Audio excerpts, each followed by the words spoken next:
Hello and welcome to That British Homestead. My name's Nick and today I thought we'd do some weeding, so let's get started. So, quick disclaimer, I'll show you what we're dealing with. This is the allotment. As you can see, there's tons of weeds. I haven't been able to get down here for about a week, so yeah, absolutely tons of weeds that we have to get sorted now before they all go to seed. The exciting thing about weeds is every weed that you pull is one that's not there next year. If you haven't subscribed yet, please consider subscribing because we can do a lot of things here that we can't grow without you. So please go ahead and consider hitting that subscribe button.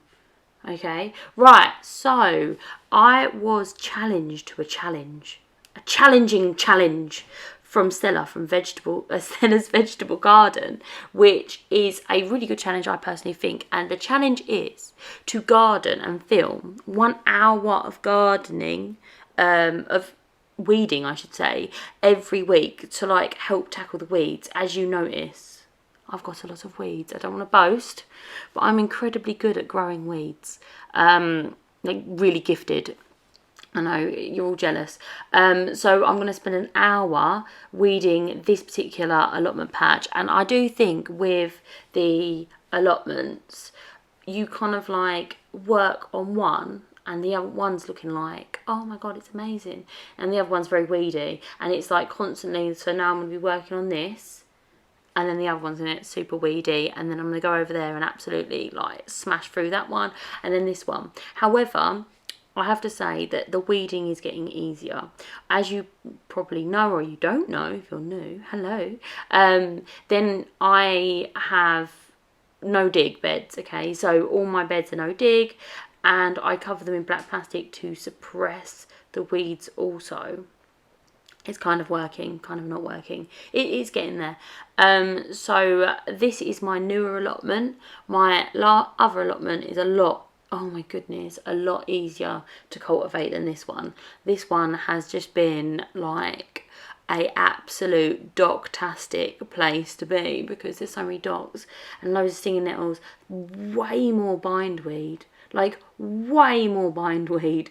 So yeah, this path here that I'm working on currently is got a deep mulch on it of wood chips, but them docks still push up through. I don't really have an issue with annual weeds. Annual weeds are like your dandelions and your daisies and things like that. They're not an issue within this sort of setup because I've got deep mulch going on. However, we do have not a major issue, but we do have an issue on what we call perennial weeds. Now, you're thinking, oh, first thing, what is a perennial weed? Well, a perennial weed is something that grows back every year. So it's got a rhizome or a really deep root system and it will die back completely and then regrow the next year. A little bit like bindweed. Bindweed, as soon as the frost comes, it dies away completely and you're like, oh my goodness, it's gone. I'm never going to be bothered by that again. And then boom, comes back. And they're persistent. They come back every single year and they're like one of the things that you kind of like, even if you do deep mulch or no dig, it's still an issue within your garden. Now, there are some common ones within the UK. You've got like brambles, thistles, bindweed, nettles and docks. They're like very, very common in the UK. However, not all places are affected by all of them. Okay, so for example, brambles, I have brambles on the other side of this allotment. You can see some of them starting to come through, but they're not really that bad. They've got like one really, really thorny long stem and they can get up to like 2 meters high. They're really big. They have like clusters of like white or pink flowers on them, like in the spring or summer sort of time. And they are like iconic for blackberries. I absolutely love blackberries, so I don't trim them back as harshly as I should. I had them growing out of like one place and like, I don't know, their fruit is better than any other fruit. Really is, isn't it? But they're also thorny and horrid. So when we go out walking, we do hit the blackberries quite hard. I love blackberries. So that's exciting. We make blackberry pies and jams and stuff from wild blackberries. They just taste better, don't they? It's probably the fox's way. Thistles are also an issue. We don't have too many thistles on this plot. We had the milk thistle, which is like a soft thistle with no spikes. But I wouldn't say it's like an issue. Like, you get one and you're like, oh, I'm going to feed that to the chickens. So it's not a massive issue. But thistles are like characterised by really thorny stems and leaves and those beautiful purple flowers. We actually grow in our front garden. I'm pointing like you can see. We grow globe artichokes, which are related to the thistle and are absolutely breathtaking. In my personal opinion, I really like them. And with the thistles, what I find is if I do get one, I dig down a little bit in the soil and just grab it by the root and just pull it out. And that's it, because the root isn't actually thistly, if you get my point. It's not spiky. So this makes it really easy just to go whoop and pull it out. Now, with the no dig, I do notice that the more you do the no dig, the easier it is to pull out things like thistles and dandelions, etc. Because you just go ahead and pull them out. And their long taproot just comes out super easily. So it's not really an issue. In fact, I only have thistles in one place. I brought the thistles in on the horse manure, within the horse manure I should say, and honestly it's not been that much of a deal. I just pull them out like I told you how I have. If you've got gloves, just go ahead and pull them out properly. You just want to get that taproot out, and I don't know how it is about digging, but with the no dig it's super easy just to pull out that root, which is nice.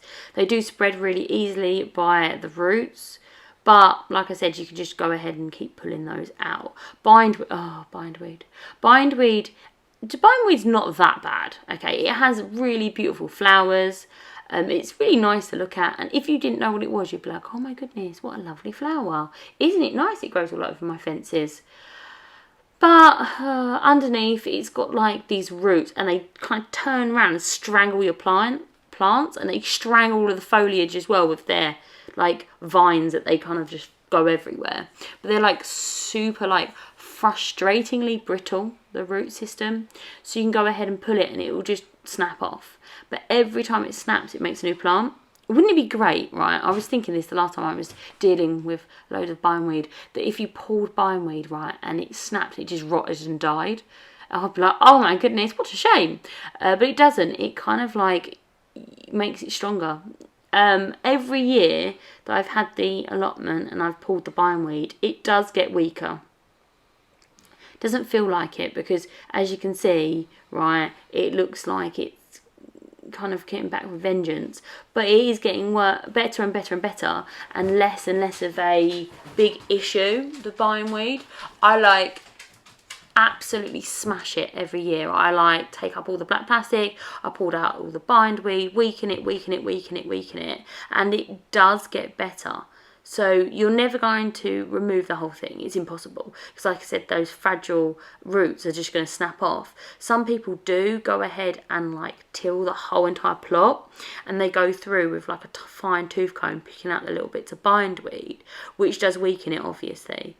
What we're doing is, ours is a long-term plan of weakening the bindweed. So every so often we go through and we just pull up all the bindweed, and the less time it has to photosynthesize, the less energy it has to store in the roots to produce another crop of bindweed next year. But yeah, it's not that bad. It is frustrating and annoying, and you do need to keep on top of it, but it's nowhere in the same league as the next one. The evil, the worst thing that I have to weed. That's right, it's the nettle. The nettle is just awful. It's just like, it is like Satan's weed. It is just awful. It's like really good at growing, and it stings you. It's just rubbish to be around, honestly. So people use it in tea, people use it in soup, people use it in smoothies. Actually very, very good for you, allegedly. I don't know, because I wouldn't eat it because I hate it. I just have so many nettles. I've seen people grow them like in pots in America, and they always talk about how great it is, which is true. It is a great herb. However, if you have it as much as I do, I have it everywhere. I have it in my chicken coop, I have it in my duck coop, I have it in my allotments, I have it at home. It's like the gift that keeps on giving, and it's always stinging me. Now, it's not like, I don't think that maybe you could have anaphylactic from it, I don't know, but it gives you like a little blister that burns. It's actually called fireweed in some countries, and you can see why, because you touch it and it literally feels like you've scalded your hand. It burns you, so which is not ideal, obviously, but it grows out of control. It spreads by like a mess of tangled roots, and it can grow like meters high. So you do want to like get it before it like gets that sort of step. So what you can do is you can go ahead and cover it, and I think it's something like 3 weeks and it will be dead and it dies completely down. The roots though, unlike bindweed, was you pull on bindweed and it kind of just unravels. It only snaps when it gets deeper onto the ground, whereas nettle is like really difficult to pull out. It's like these same sort of like really strong roots, but it's got these kind of like little fibres that come off and go into the into the soil, sorry, so it's actually quite difficult to pull out. But like I said, believe it or not, this area was so much worse last year in terms of like weeds and nettles, etc. So like I said, it isn't that bad, but it is something you do need to continuously maintain, because a tiny little bit of nettle will produce a massive nettle patch, which is like the gift that keeps on giving. I like to like sort of get them and then just keep going in and pulling them out. Once they're not too big and you've got gloves on, they're not so bad, honestly. Like I'm pulling out tiny bits of nettle here and it doesn't even sting, it's fine. It's where you're dealing with a massive patch of nettles that tends to be the big issue. And what I do is I just pull out as much as I can without digging, and my idea is that long term, I'm going to slowly over time, I'm going to weaken this plant, and it is working. Believe it or not, because you can just see this area just looks horrendous, but every time I take one of these perennial weeds away, it will weaken it over time, and it is getting better and better and better. This last year was like unmanageable amount of weeds, and now it's not too bad. An hour's worth of weeding, you'll see the massive impact that you can have in such a short amount of time. The other thing that I do have a lot of is docks. We have two types of docks. We have the traditional dock and you have the greater dock. I have both. And they can be misidentified as rhubarb. Rhubarb is what you can see in front there, that big leaf in the left hand corner here. This is rhubarb. Docks are either thin leaved or bigger leaves like the rhubarb leaf, but they are completely different. They are not something that tastes like rhubarb. They have quite a smooth leaf, and actually if you get stung by nettles, you can actually take the dock leaf and rub it on the nettle sting to stop it from burning, which is really good because they tend to grow together. Docks are just weeds. They are not too bad. They're not too bad, honestly, but when they get mature, they have these seed heads on them that grow really tall and are like really fragilely connected to the dock, so like you touch it and then you just cover everything in dock seeds. And you have the greater dock, which has these, they're just worse. They're just the worst ever. They've got these little seeds with spikes on them, and as you pull them off your clothing, the spikes kind of like go into your fingers and they go in and in and in and in, and they're just, they're awful. But luckily for us, they can actually live in the soil as a seed for 50 years. 50 years, that's a long time. That's a very long time. So if you are digging in a place like this, which has loads of docks in them, then you are going to pull more dock seed towards the surface. Whenever I see a dock seed casually just laying on the surface, maybe brought in by an animal because they kind of latch onto their clothes and stuff, I go ahead and burn it, because that's the only way you can, it's the only suitable death for a dock. All of these, the only way you can get rid of a dock, a nettle, bindweed, thistle or a bramble is to either burn it or go ahead and drown it. So that's pretty effective, but also you have to just keep pulling away at it There's like no sort of way to get rid of it unless you go ahead and get a load of Roundup and spray it on everything. But then, of course, you've got the awkwardness of then having nowhere to actually grow vegetables because everything's got Roundup on it. So it's not something that I'm willing to do. I like to do the slow and steady pace of just pulling it up. And gardening to me now is like, it's not a short-term endeavour.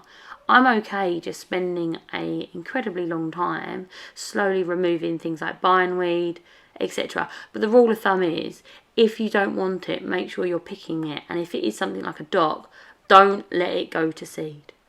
And that is like the golden rule. Try not to let anything go to seed within your garden. Because if it does, then you are going to have more and more next year.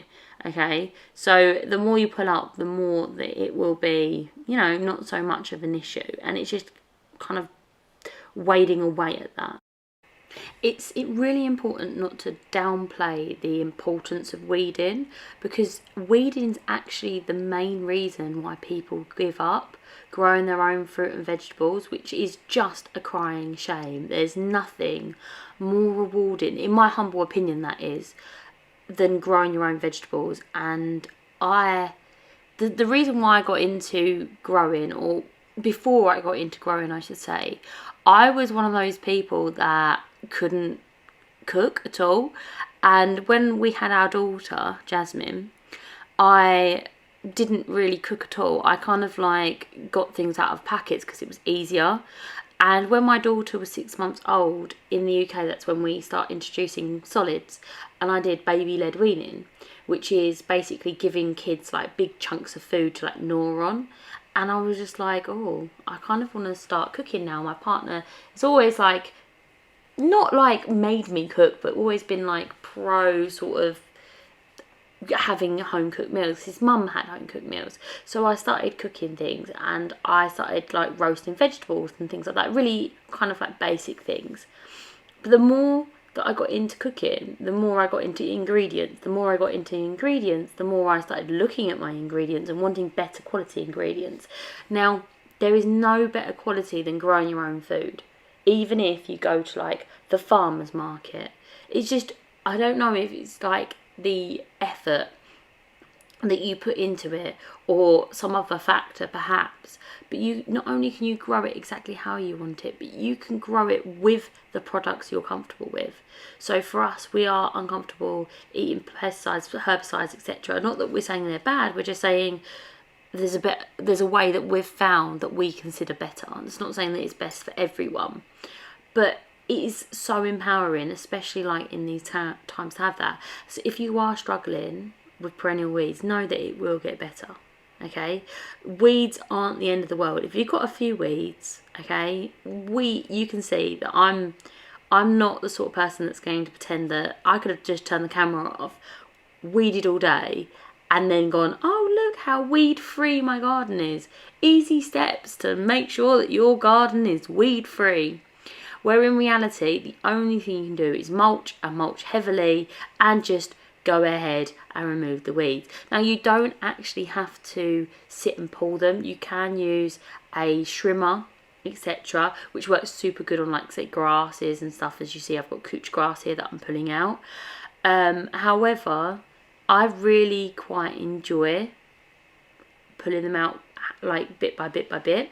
You can use multiple different types of mulches as well. One is like a really easy option is all organic mulches, like for example grasses. As long as it hasn't gone to seed, it makes a fantastic mulch, but dry it out completely in the sun before you go ahead and put it on the ground, or you will have a perfect, and I mean like ideal situation for slugs and snails to reproduce and grow. One of the ones I really like is wood chips. As you can see, I've used them here. You need to use a good like 18 inches, and then you're golden, and it breaks down into beautiful soil, which is a bonus. Newspaper is a great option. You can go ahead and put mulch like bark or whatever, coconut coir over the top of that, which is a great option. Another one that I do use cardboard and horse manure. I'm very pro cardboard and horse manure. I've also done black plastic as a mulch, because anything can be a mulch if it just suppresses the weed and stops the light get into the soil. Covering the soil with, say, a mulch or a plant or black plastic will significantly reduce so weed. much better now it's been weeded. All across here. This one here is obviously not going to be, it's just stuck in there. I'm not going to fight with a brick, it'll die. All the way the bindweed between these, this actually wasn't too bad, this bed. And this one, oh my days, the impact of that. And I've got these gooseberry bushes. They were really like attacked by the bindweed. All this bindweed has no roots, it's going to shrivel up. So looking really good. Still got all of this to do though, which is tomorrow's problem. All of this side's not too bad. And then you got the beast down there to sort out. Now guys, it's your turn. How much weeding can you get done in an hour? And Stella, game's on. My challenge is completed for this week, and I'll see you next time. Bye-bye. Thank you so much for watching, and if you haven't done already, please consider subscribing, and I'll see you next time. Bye-bye.